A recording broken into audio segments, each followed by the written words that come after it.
الله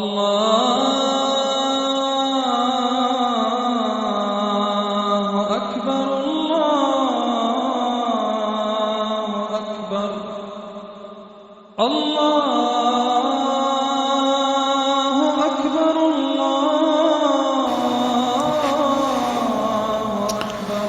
الحمد لله وكفى والصلاة والسلام على سيد الرسل وخاتم الأنبياء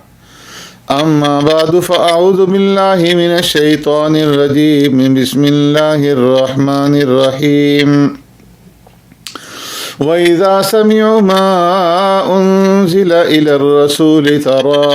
أعينهم تفيض من الدمع مما عرفوا من الحق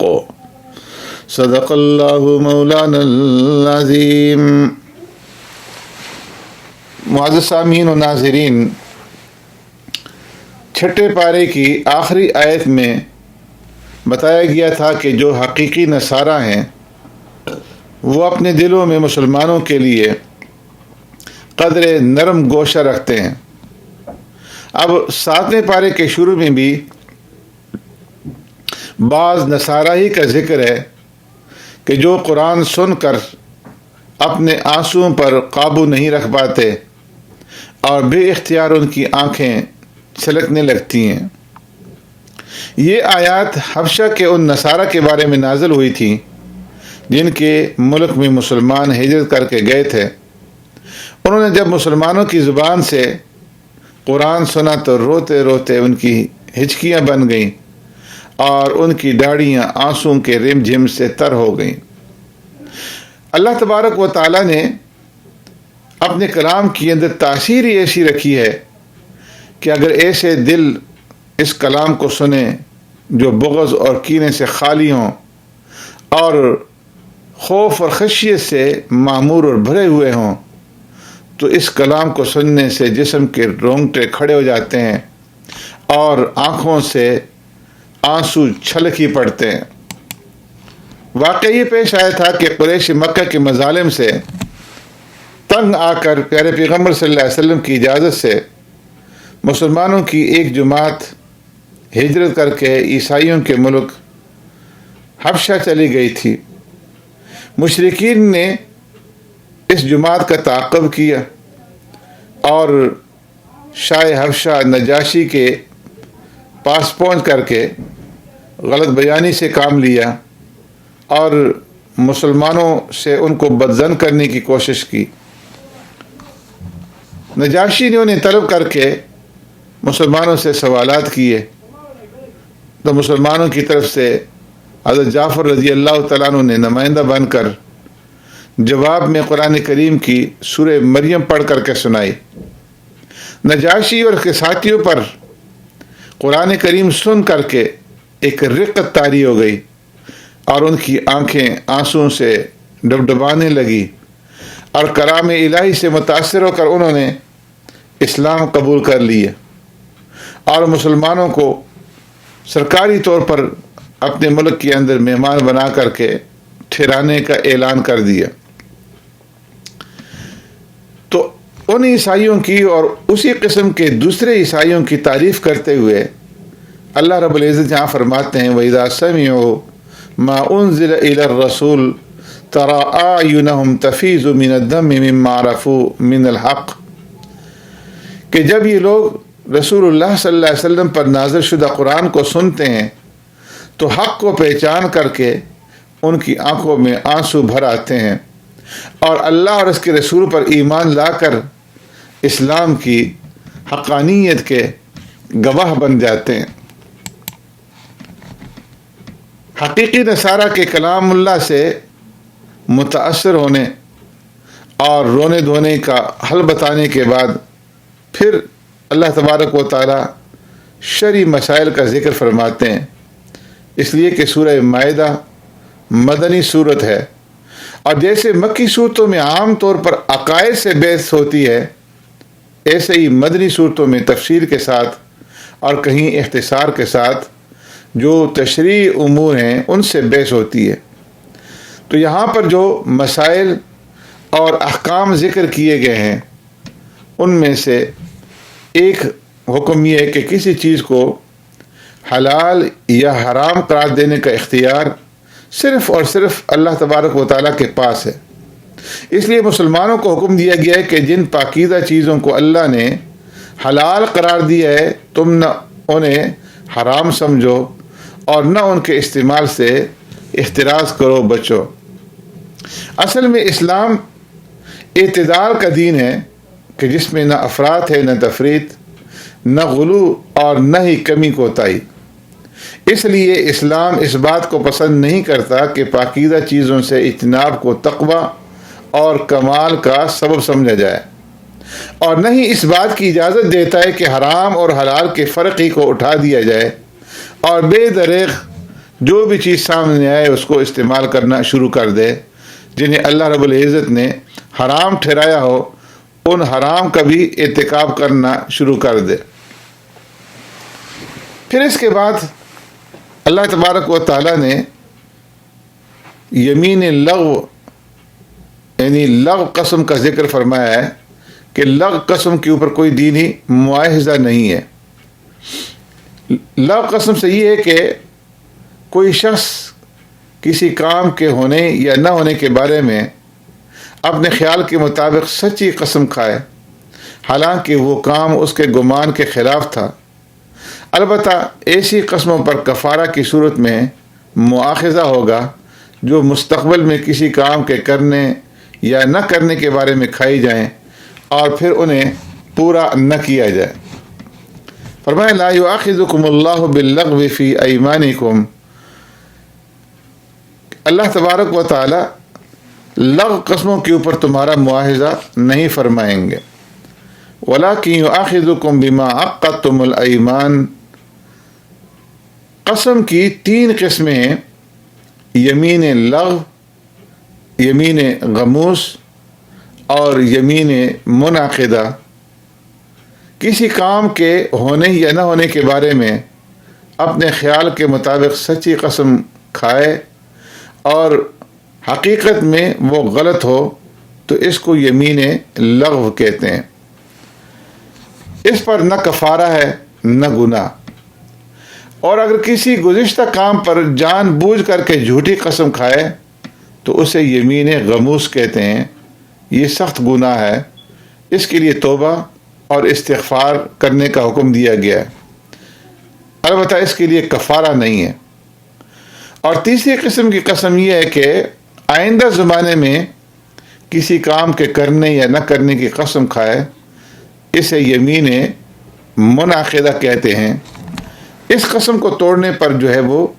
کفارہ واجب ہو جاتا ہے، اور فَكَفَّارَتُهُ إِطْعَامُ 10 مساکین، اس کا کفارہ بیان فرمایا گیا کہ 10 مسکینوں کو درمیانے درجے کا کھانا کھلایا جائے، یا 10 مسکینوں کو کپڑے پہنائے جائیں، یا ایک غلام آزاد کیا جائے، اور اگر تینوں پر قادر نہیں تو پھر لگاتار جو ہے وہ 3 روزے رکھے۔ اس کے بعد پھر یا ایھا الذین آمنوا انما الخمر والمیسر والانصاب والازلام رجس من عمل الشیطان، اس آیت میں اللہ تعالیٰ نے 4 چیزوں شراب، جوا، بت اور جوئے کے تیروں کی حرمت کو بیان کر کے انہیں گندا اور شیطانی عمل قرار دیا ہے، اور ان سے بچنے ہی میں کامیابی کا ذکر فرمایا ہے۔ یہ چیزیں ایسی ہیں کہ جن کے ذریعے شیطان ایمان والوں میں بغض اور عداوت ڈالنا چاہتا ہے، اور ان کے ذریعے اللہ کے ذکر اور نماز سے روکنا چاہتا ہے۔ پھر اس کے بعد احرام کی حالت میں خشکی کا شکار کرنے سے منع فرمایا گیا ہے کہ محرم کے لیے حالت احرام میں خشکی کا شکار کرنا جائز نہیں، خواہ وہ شکار معقول اللحم ہو، یعنی ایسی چیزوں کا ہو کہ جن کا گوشت کھایا جاتا ہے، یا غیر معقول اللحم ہو جن کا گوشت نہیں کھایا جاتا۔ البتہ سمندری اور دریائی جانوروں کا شکار حالت احرام کے اندر بھی جائز ہے۔ احرام کی مناسبت سے اللہ تعالیٰ نے بیت الحرام یعنی کعبہ اور شہر حرام کا بھی تذکرہ کیا ہے۔ یہ کعبہ کی خصوصیت ہے کہ اللہ تعالیٰ نے اسے اور اس کے ارد گرد کے علاقے کو حرم قرار دیا ہے، اور اس کی حرمت اور امن کا اندازہ اس سے لگا سکتے ہیں کہ حضرت عمر فاروق رضی اللہ تعالیٰ عنہ نے فرمایا کہ اگر میں اپنے والد خطاب کے قاتل کو بھی حرم میں دیکھ لوں تو اس وقت تک اس پر ہاتھ نہیں اٹھاؤں گا جب تک کہ وہ حدود حرم سے باہر نکل نہ جائے۔ اس کے بعد پھر زمانہ جاہلیت میں مشرکین نے بہت سارے جانور اپنے گمان کے مطابق حرام قرار دے رکھے تھے اور ان کے لیے مخصوص نام بھی تجویز کر رکھے تھے۔ مثال کے طور پر بحیرہ، صائبہ، وسیلہ اور حام، تو اس کا ذکر فرمایا گیا اور یہ بات واضح کی گئی کہ یہ مشرکین کا جھوٹ اور افتراء ہے، ورنہ اللہ تعالیٰ نے ان میں سے کسی بھی جانور کو حرام قرار نہیں دیا۔ اور پھر فرمایا کہ جب کسی انسان کے اوپر موت کا وقت آ جائے اور اسے موت کی آہٹ محسوس ہونے لگے تو اسے چاہیے کہ وہ قابل وصیت امور کے بارے میں وصیت کر جائے۔ اس وصیت پر پھر 2 قابل اعتماد شخصوں کو گواہ بنا دیا جائے تاکہ کل کنا اگر اختلاف ہو جائے تو ان 2 گواہوں کی روشنی میں فیصلہ کیا جا سکے۔ حلال اور حرام کے ان مسائل کے ذکر کرنے کے بعد اللہ تبارک و تعالیٰ نے قیامت کے دن کی منظر کشی فرمائی ہے۔ فرمایا یوم یجمع اللہ الرسل فیقول ماذا اجبتم، کہ جب تمام رسولوں کو جمع کر کے ان سے سوال کیا جائے گا کہ جب تم نے میرا پیغام میرے بندوں تک پہنچایا تو میرے بندوں نے تمہیں کیا جواب دیا۔ انبیاء کے ساتھ سوال اور جواب کے تناظر میں حضرت مسیح علیہ السلام کا خاص طور پر تفسیر کے ساتھ یہاں پر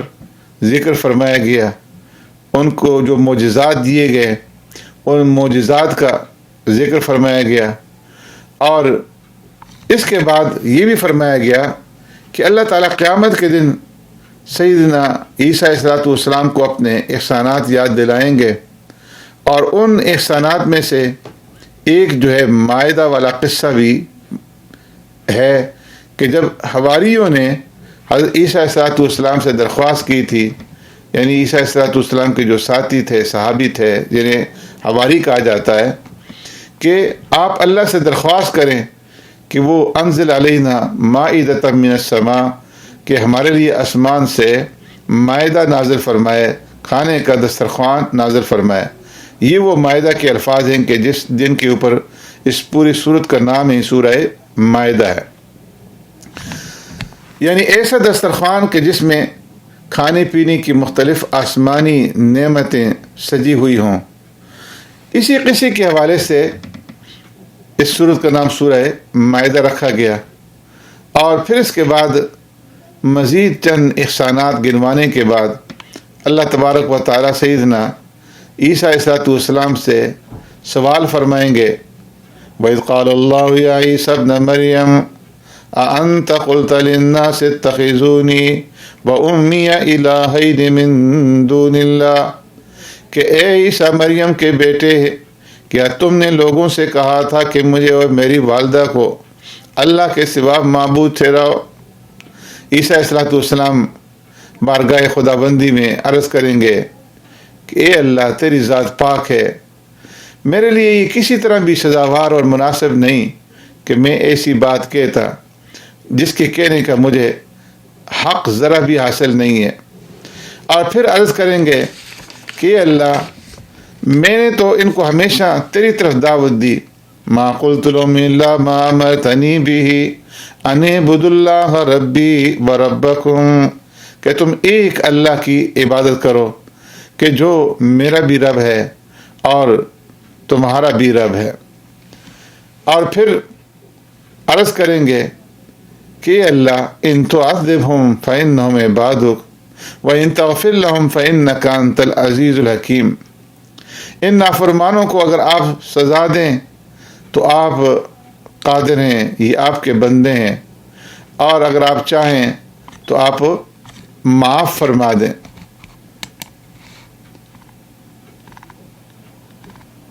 فرمایا کہ اللہ تبارک و تعالی اس کے جواب میں پھر ارشاد فرمائیں گے، قال اللہ ھذا یوم ینفع الصادقین صدقهم لهم جنات تجری من تحتها الانہار۔ اللہ رب العزت فرمائیں گے کہ اے عیسیٰ، یہ وہ دن ہے جہاں ہر شخص کی سچائی ہی کام آئے گی اور سچوں کو نجات ملے گی اور جھوٹے تباہ ہو جائیں گے۔ اللہ تبارک و تعالی سچائی کا ساتھ دینے کی ہمیں توفیق عطا فرمائے اور جھوٹ سے بچنے کی توفیق عطا فرمائے۔ اور پھر انہی الفاظ کے ساتھ اللہ تبارک و تعالی نے اس سورہ مائدہ کا اختتام فرما دیا۔ سبحانک اللہم و بحمدک نشہد ان لا الہ الا انت نستغفرک و نتوب الیک۔